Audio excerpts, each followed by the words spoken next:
Give us a break. Don't try anything you're about to see us do at home. On this episode of MythBusters, get ready to saddle up and ride out. We put Old West myths to the test. Adam and Jamie are given the okay to corral some classic cowboy capers. I love that. Can you take someone's hat off with a bullet?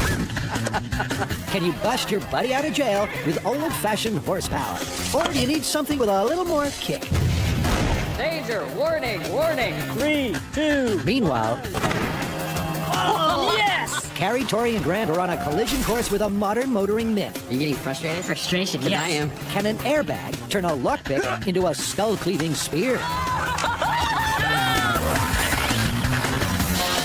Who are the MythBusters? Adam Savage. Danger is my middle name. And Jamie Heineman. Behave or we're gonna make you into a coach. Between them, over 30 years special effects experience.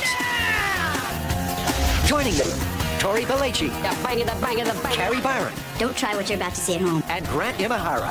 He's alive! They don't just tell the myths, they put them to the test.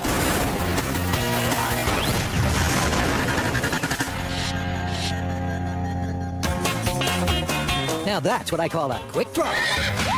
And what are you doing? What do we got? Well, it looks like you already know. We've got Wild West myths. Excellent. Like what? Well, like to shoot somebody's hat off with a gun. You're gonna shoot my hat off? I'm gonna shoot your hat off. Oh, can we break out of jail? That's the other one. Yes, I've always wanted to do that. Yippee-ki-yay. You wanted to see Adam and Jamie strap on their chaps? So you got it.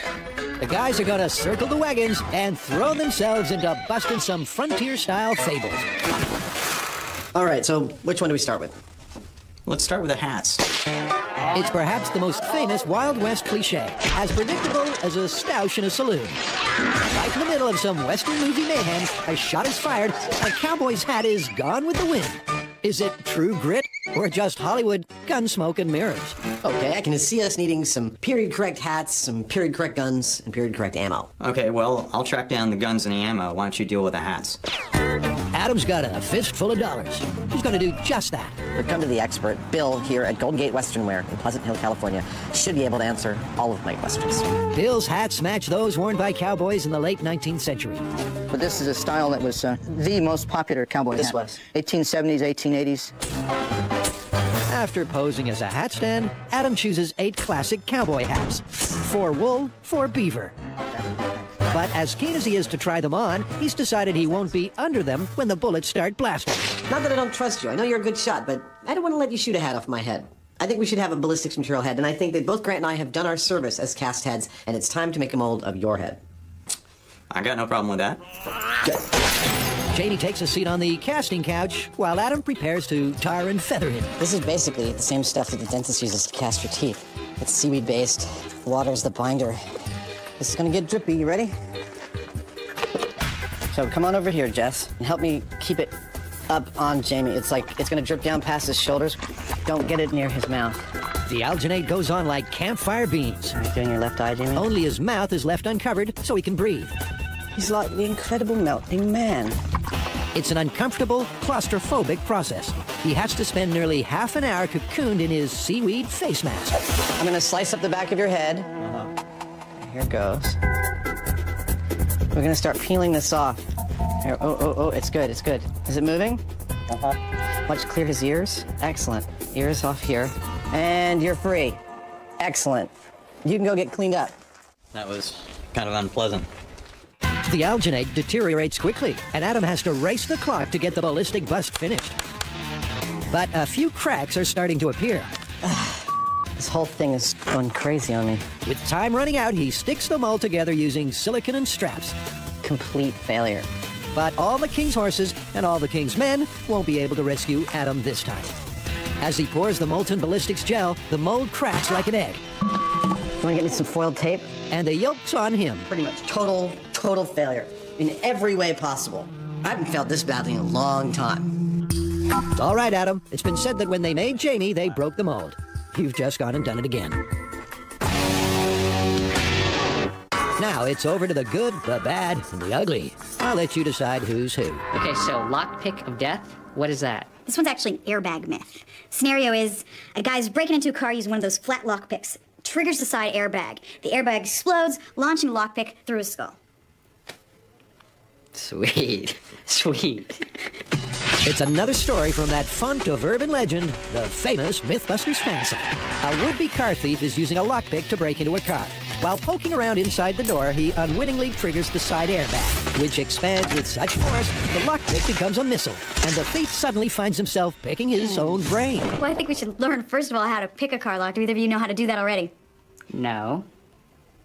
Well, short of getting a criminal, I think maybe we should see if a fireman can help us out, because I know that you have to pick locks to get into cars. The guys are going on a fact-finding mission. We need to learn how to use a lockpick, and we hear you can teach us. Well, we do have some cars over here, and we do have some tools. Let's see if we can actually get in. Excellent. Let's do it. Cool.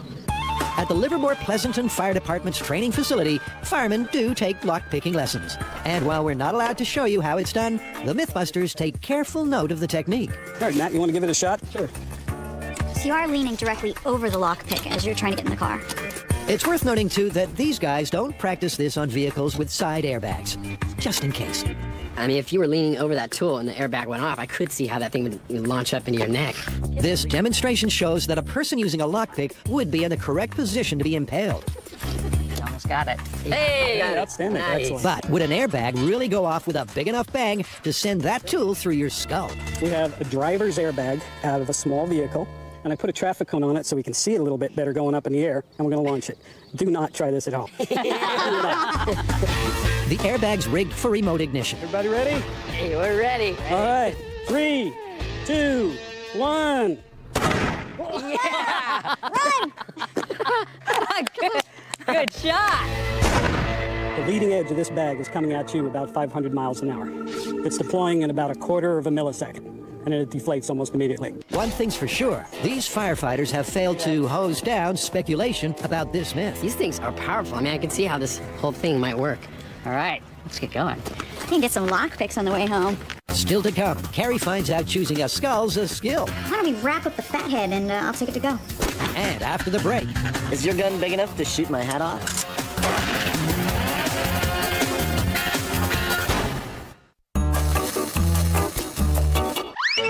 when a cowboy's hat takes a bullet in Hollywood, it takes flight like a startled bird. Does the science stack up, or are those hats flying in the face of physics?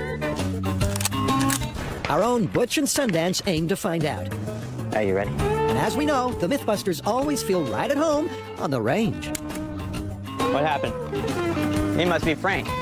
That's my name. Frank Tabor is a Wild West firearms aficionado. Good morning, dude. Frank's wagon contains an arsenal of archaic weapons. Frank has brought so many options for us, from long rounds, short rounds, black powder, smokeless rifles. Let's do it. Our Hollywood hard guys use handguns, so Adam and Jamie select an 1860 Army Colt revolver. If that doesn't work, they'll try a Winchester lever-action rifle. I love that.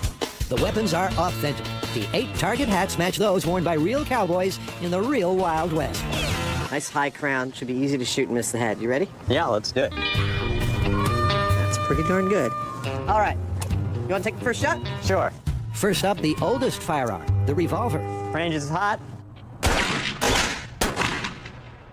That was perfect. Right through the top. Didn't take it off. No, it cocked it a little bit to the side. The bullet left the muzzle at 750 feet per second. In bullet terms, that's not fast. But it was still fast enough to drill a neat hole straight through the crown. You got a lot of leverage out of that. See, the bullet went in here and tore out through the top. Again, it was moving a lot of material. Okay, here comes the Winchester.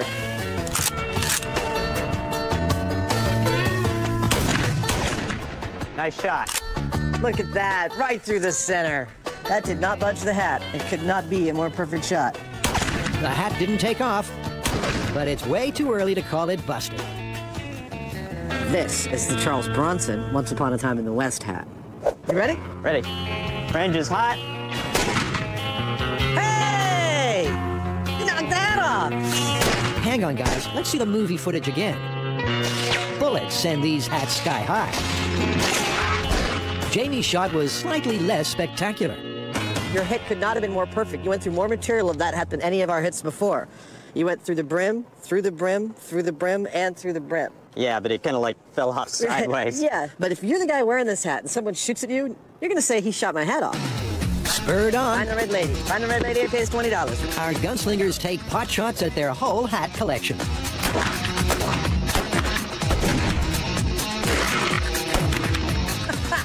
Right between the eyes. But those brims hardly budge. And the reason is simple. When it strikes the hat, a small projectile traveling at around 1,000 feet per second doesn't encounter enough resistance and rips straight through the material. So the question is, what does it take to flip the lid on this myth? Time to pelt the felt with something a little more powerful.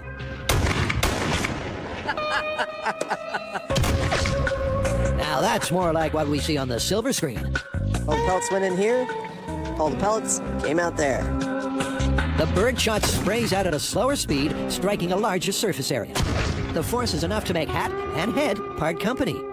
There's one tiny problem. But it doesn't quite leave you able to tell the tale. I mean, Looks like he's got an acting problem right now. The dummy's forehead looks like a lunar landscape.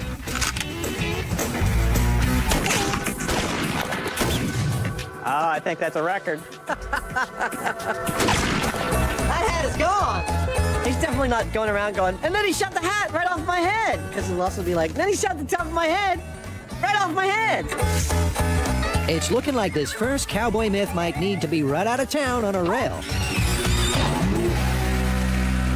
Yeah, you know, that was fun. We culled from 15 guns down to the 3 we thought were most likely. We had 8 different hats, some 25 to 30 different shooting tests. Yep, and the only one that consistently shot off the hat was a shotgun.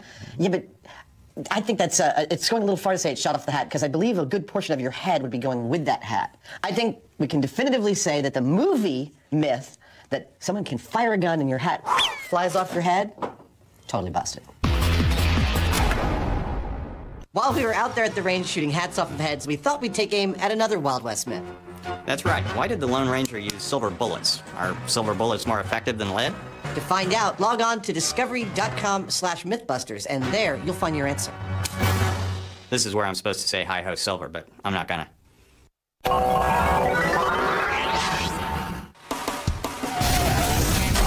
Could an expanding airbag send a lockpick through a person's skull? 2, 1. Well, we've seen an airbag launch a traffic cone weighing several pounds. So what might it do to a thin sliver of metal? In order to test this myth, we're gonna need to get some car doors with side airbags, and we'll get some lock picks and see if we can set off the airbags with them. Yeah, but if this actually works, I think it'll be too dangerous for any of us to do. Even for him? Yeah, even for him. I think we should make a robot. A robot?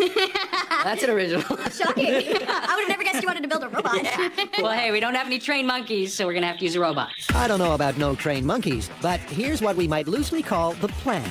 Grant will build a pair of remote-controlled hands to operate the lockpick. A ballistics material baddie boasting a real human skull will be leaning over the tool. When the airbag deploys, we'll see whether it's curtains for our car thief. While Grant gets to grips with his robotic robber... Danger, Will Robinson, danger! Warning, warning! Do you think it's possible for a lockpick to be shot through a human head, just from the force of an airbag? There's parts on the skull that are fairly delicate. You know, the nose, inside the eyes, but underneath is pretty solid. Yeah, this is, you know, there's a lot more here than I'd expected. Yeah, I mean, it's your brain's pretty well protected. Now she's going to make like the Wizard of Oz and give him a brain. This is sort of a gory myth, the idea of a lockpick shooting through your head. So I'm gonna make a little bit of blood and a little bit of brain that I can stuff up into this cavity here. Not wait.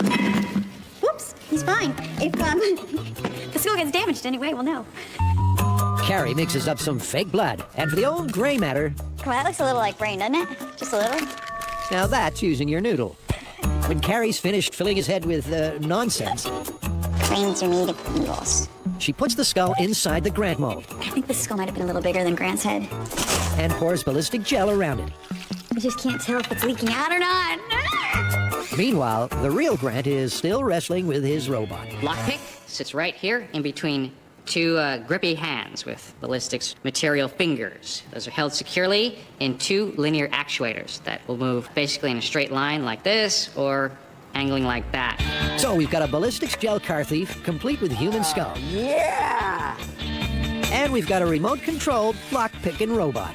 Now, we just need a car to break into. Are we sure that the airbags in here are actually operational? I think they've already been set off, to be honest. No, Tori, the side airbag hasn't been deployed. We just don't know if it can still fire. Mechanic Thomas Hannon runs a complete diagnostic check and, not surprisingly, finds plenty of faults. Now, for this myth, we're focusing on the side impact airbags. Will those faults inhibit the system from firing those? No, they shouldn't. Grant's robot is wrestled into position. Okay, just gonna get the tip inserted here. Too dangerous for the whole lockpick. So that's what this myth is all about. Using the remote control, Grant plunges the lockpick deep into the door. Okay, so that is as deep as it can go in there. Finally, enter our car thief, ready for a little grand theft auto. His head's placed directly above the lockpick. That's perfect, man. It's right under his chin. Okay. All right, let's see if you can fire off this airbag. Okay, guys, lockpick of death. Are you ready?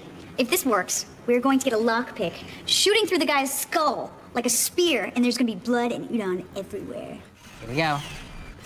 Grant goes fishing. It's gotta be really hard to pick a lock when you can't feel or see it yourself. Nah. I hooked something. Check it out. Wait. Looks like it got away. Remember, he's not trying to unlock the door. It's all about triggering the airbag. You getting frustrated? Frustration, yes. I am. But the airbag doesn't deploy, and the dummy's chin is still in one piece. Grant decides to let his robot get rough. Well, let me get a little bit more vigorous. Now, that's good, because if you were breaking into a car, you probably would be a little more frantic about it.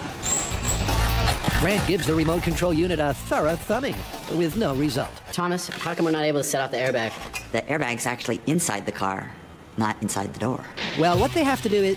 Wait a second. What did you say? The airbag's actually inside the car, not inside the door. So you knew this all along, and this is what you're expecting? You'd watch us bumble around with this? Yeah, I was pretty certain that the airbag would not deploy. Well, okay then. Later, Grant, Tori, and Carrie get a foot in the door. Oh! But up next... We break out of jail. Old West style. Give us a break. Don't try anything you're about to see us do at home.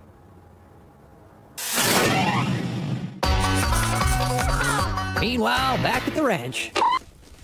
Breaking out of jail. Tell us the story. Okay.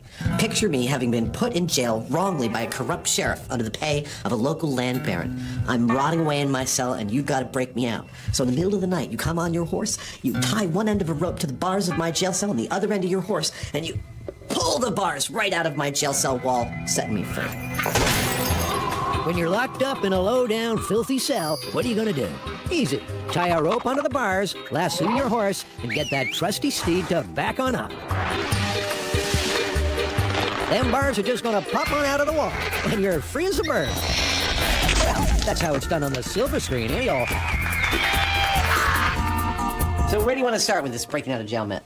Well, first I think we need to learn a thing or two about Old West jails. Fair enough. Then we'll replicate what we learned about and put them all to the test. In fact, there's a historic Old West jail nearby in Monterey. Let's check it out. Jesse James Heinemann's come for a peek at a period prison. Now, this particular one was built in 1854, and I hope we'll learn a thing or two about how these jails were made. Conducting today's tour, local historian Jim Conway. We do have a jail that was built between 1854 and 1855, so it's one of the oldest jails in California. And one of the most secure. It was a state-of-the-art fortress. Wow, that's a door. Not one prisoner ever escaped. And you can see why. These would be the jail windows to the cells. Those sure ain't windows of opportunity. Made out of plate steel. There's no bars there. There's no bars. Now, that's a problem. The roof is actually granite also, and the floor is granite. So it's like several feet of granite everywhere. That's correct. Bummer. Besides, you'd have to be thinner than a consumptive coyote to squeeze out through there. This is just a slit. I mean, it's solid granite. There's a slit. There's a bar right here that goes floor to ceiling. And then outside of that, there's plate steel. It's like, you're not getting through this. Thanks for the look-see, Jim. But the MythBusters might be needing something a little more, well, rustic. So what'd you come up with on your reconnaissance mission? There were bars on that jail, but they were on the inside. I mean, there was nothing on the exterior of that jail to tie onto. There's no way a horse is going to do anything. Well, we are in luck because while you were gone, the researchers found us, I think, something that's ideal for our needs. Fort Dodge, just outside of Dodge City, an original frontier jail built solely out of railroad ties. Is that it? That's it. It's got a 1-foot window with 4 steel bars in it. They don't go floor to ceiling. They're only augured in about an inch, inch and a half under the top and the bottom. And as you can see, it's like the perfect size for us. Works for me. We can totally build this, and we can totally try and destroy it. Okay. The weeds around these parts might not tumble, but this old abandoned military base sure has the feel of a ghost town. That is, till a MythBusters ride. Run, cowboy! We're gonna build a jail frontier style out of railroad ties. We're gonna auger some bars into a small window, and Jamie and I are gonna try and break out of that jail. Using authentic building materials, the MythBusters set about replicating the Fort Dodge jail. All right, so I'm thinking, the jail we're trying to replicate had a window that's about 12 inches square. These beams are just a little over 6 inches high. Window maybe about 18 inches wide, 2 beams high. Okay. Yeah, there we go. Now I'm in a rhythm. Woo! Oh, my God.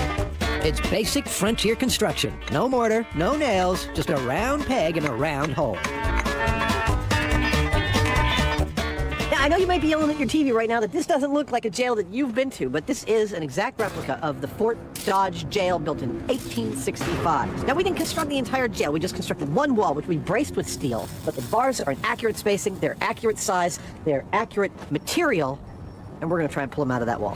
Luckily, a couple of hombres are willing to let Adam and Jamie use their trusty steeds to test this cowboy cliche. You must be our cowboy that's going to help us break out of jail. That's correct. I'm Old Buckaroo. Old Buckaroo?